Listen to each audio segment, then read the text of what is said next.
Hey everybody, Jake here with Bearded Gear, and I have a first impressions to do on the Benchmade Super Freek. I think the official Benchmade terminology for this knife is the 560 BK-1. This is a special version of the Freek, but in my opinion, it should be the only version. Probably 2 or 3 years ago, I held a regular Benchmade Freek in a knife shop, and I didn't care for it. It had kind of like a rubberized, funky material handle that was black and gray.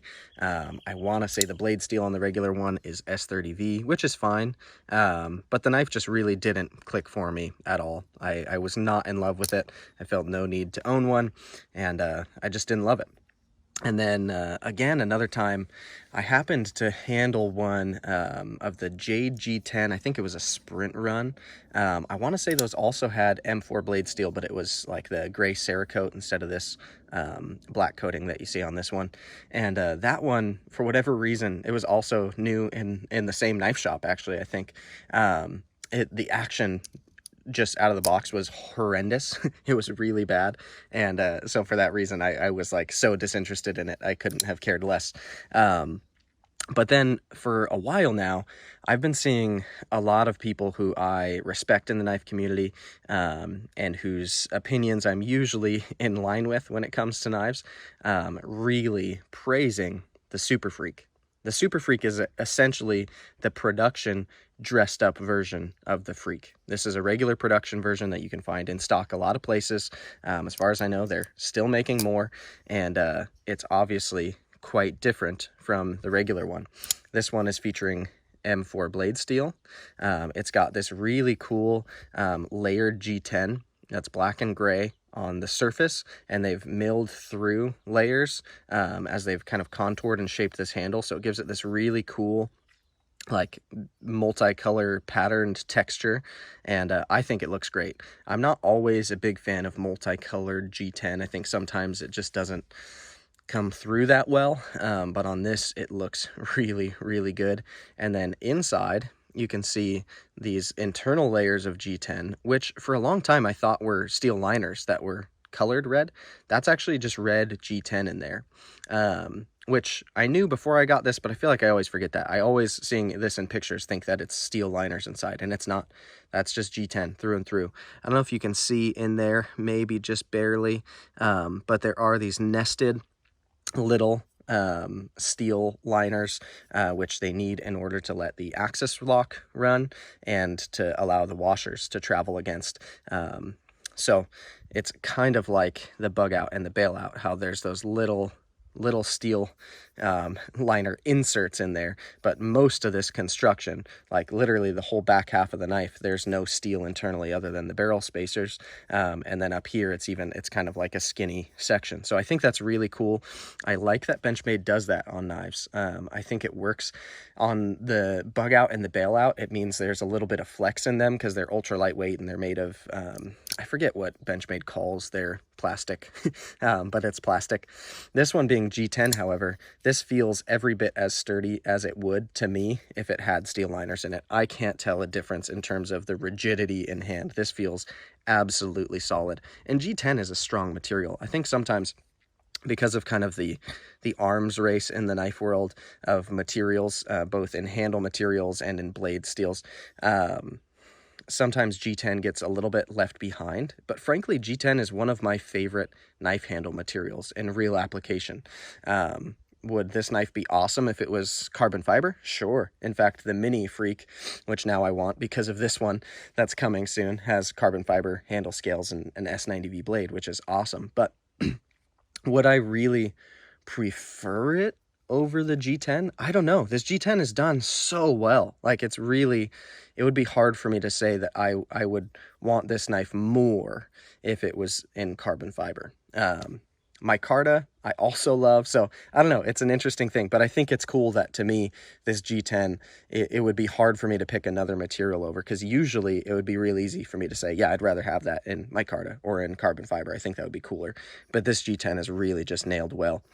I like also, I've been digging lately G10 that's not sandpapery. that's not like really textured. Don't get me wrong, I love that on certain knives. Like the PM2, I think deserves that kind of texture. I really enjoy that on a PM2. But on other knives, I feel like there's other methods of giving a knife good grip, and I've been enjoying that. So this one, you can see because of the layers in this G10 where they've made these kind of like cross cuts, if you will, where they've milled in this texture. But the G10 itself is smooth. It's not like fully polished G10. It has a little bit of texture left in it, but the way that they've shaped it and milled the texture in, it makes it totally non-sharp, but it feels super locked in. If you watched my unboxing video of this knife, let me say this right now, I guess I'm not at the beginning of the video anymore, but here towards the beginning, you'll have noticed that I was immediately drawn to this knife. This is a knife that on paper I've wanted for so long, and I mentioned in that video I've almost closed trade deals on them several times. I've almost bought them several times, both secondary or new, and it just never has happened for some reason. And now I'm absolutely kicking myself because I should have owned this knife for years now. And in fact, if it's any testament to how good this knife is, obviously I'm still going to be doing a full review. I'm still going to be doing some testing, and I want to show you guys all of that.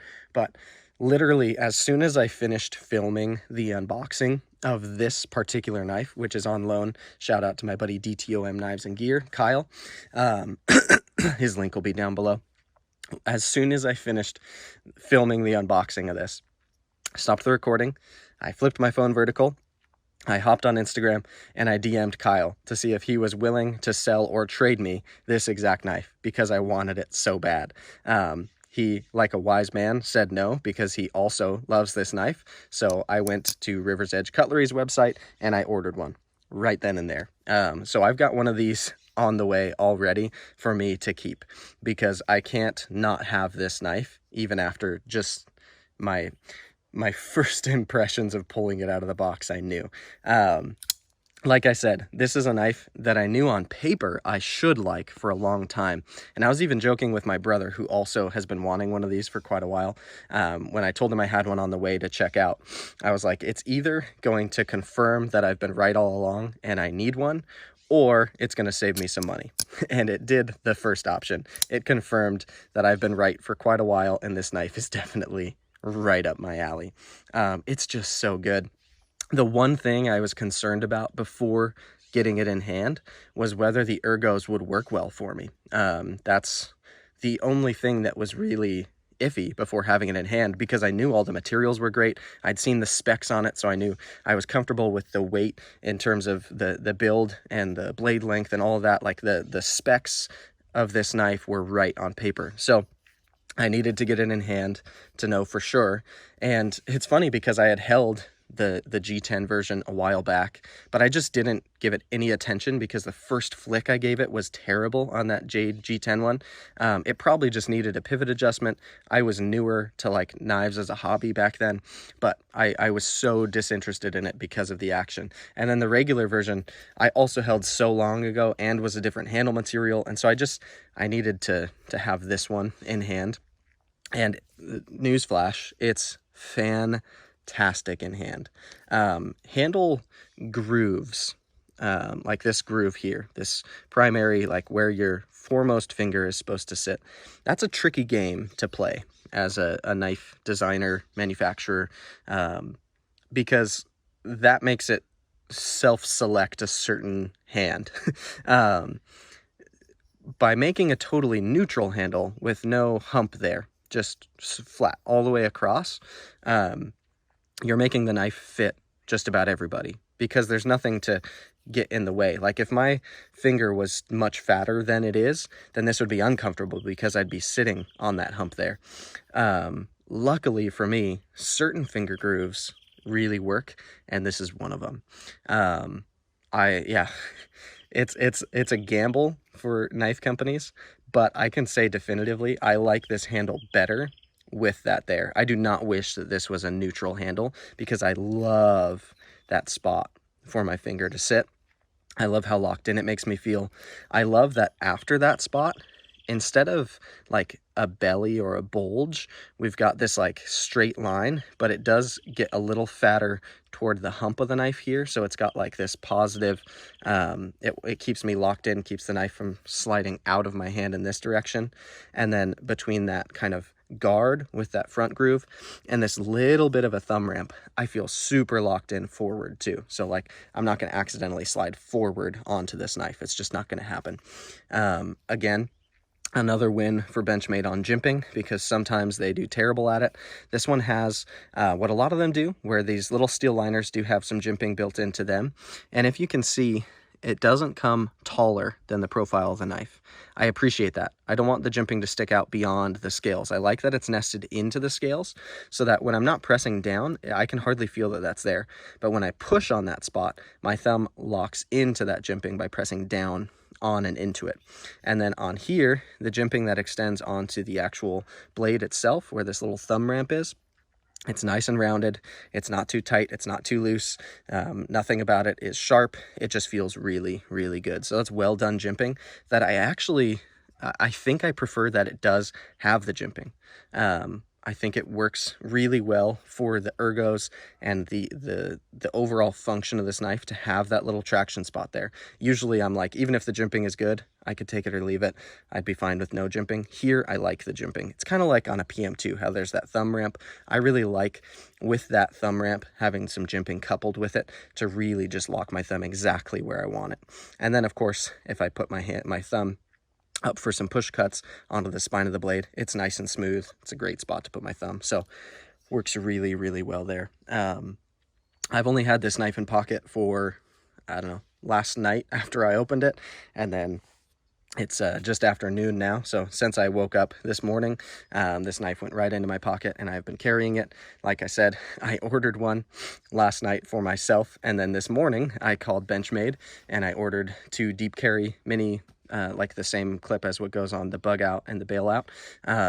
So I got one that's going to go on mine and one to just have it as an extra. They charge $5 if you call Benchmade for those, and they're super pleasant to deal with. And literally, I just gave them my card number. They charged me, I think it was $11 after tax, and I've got 2 of those coming now.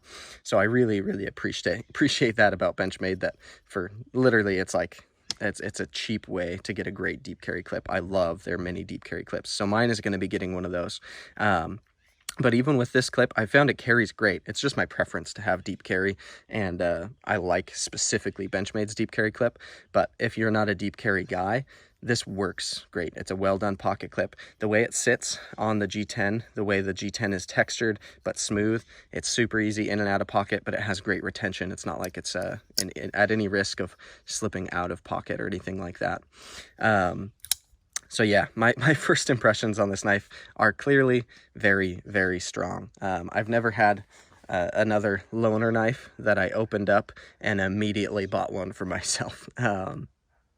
I just really, really dig this. It feels like the Benchmade that I should have owned all along. Like ever since this knife came out, I should have had one, because I mean, I knew it, I just didn't act on it.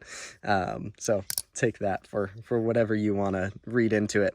But yeah, I love the aesthetics. I love the materials selected. I really dig that it's M4. I have heard some people say that the edge was a little bit burnt up on grinding. I shouldn't even say a little bit, was very burnt up on grinding. I need to watch my buddy Gerald, Outpost 76.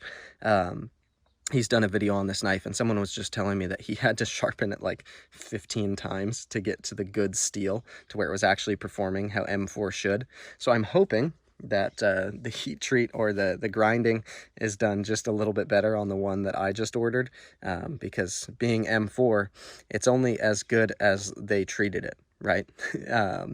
That's a metallurgy 101. If it's a bad heat treat or the grinds are done poorly and they burnt up the edge, then that M4 is not going to be any better than 440C. It's all about how well they used the material. So hopefully mine does better than that. But yeah, it's M4 is an awesome steel. So fingers crossed that Benchmade got mine right. Yeah, time will tell on that, but we'll see. I think it's an interesting this should probably be its own video, and maybe it will be at some point, but I always think it's funny when people, in the steel argument, people will say, well, M4 is worse than D2 if it's not heat treated right. D2 that's heat treated right is better than poorly heat treated M4. Of course it is, you numbskull. Like, I don't understand that argument.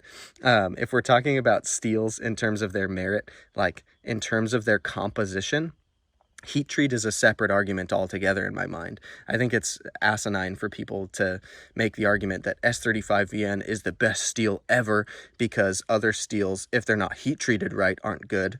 Like, let's assume that both are heat treated right, and then the one that's not S35VN oftentimes is gonna be better. Some will be worse, but you have to assume for it to be a fair argument that both are heat treated properly. So let's hope that mine is heat treated and ground properly and everything is done well there. I don't mean to stir the pot too much with that comment, but I just get a kick out of it when people are like, well, heat treated S35VN is better than crappy heat treated blah blah blah. Of course it is. Like, of course heat treat plays a role, but we're talking about the composition of the steels themselves.